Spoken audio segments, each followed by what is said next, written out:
Hello, my name is Han Ye. My MBA concentration is Business Analytics. In this presentation, I will apply what I have learned from this course in terms of organizational design and organizational culture in a close to real-world problem, a simulation game. My initial plans when I moved from informal structure to a functional structure at the stage 1 focus on two areas, department creation and also training for employees. For department creation, I try to create a just right amount of departments and make them functional.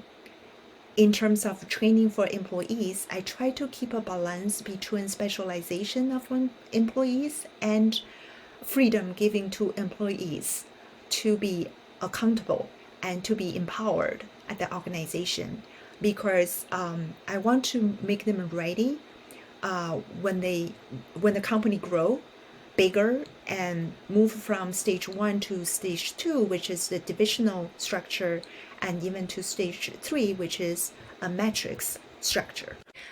The biggest obstacle that I encountered was span of control. This happened when I tried to move from a functional structure to divisional structure, but I failed miserably. So the reason why I failed was because I was hesitant to make decisions in terms of how many layers that I should put between a manager and the manager's subordinates, as you could see from the two photos on your right-hand side. Basically, I didn't want to put too many layers in an organization because I thought by doing that, the decision-making time would be significantly increased. However, I forgot what Gabriel and Gabriel's colleagues pointed out. That is, for any organizations, especially when the organization grows really big, there's no way everyone in that organization could be involved in the decision-making process. Representatives have to be chosen to represent everybody. So in this case, when this firm grew from a 50 employee firm to a 600 employee firm, because I made poor choice in terms of the span of control, that's why I failed to move from functional structure to divisional structure and even further to matrix structure. As I couldn't succeed in moving from functional structure to divisional structure and matrix structure. Therefore, in this presentation, I will only focus on informal and functional structures in terms of the strengths and weakness that I experienced by doing the simulation game.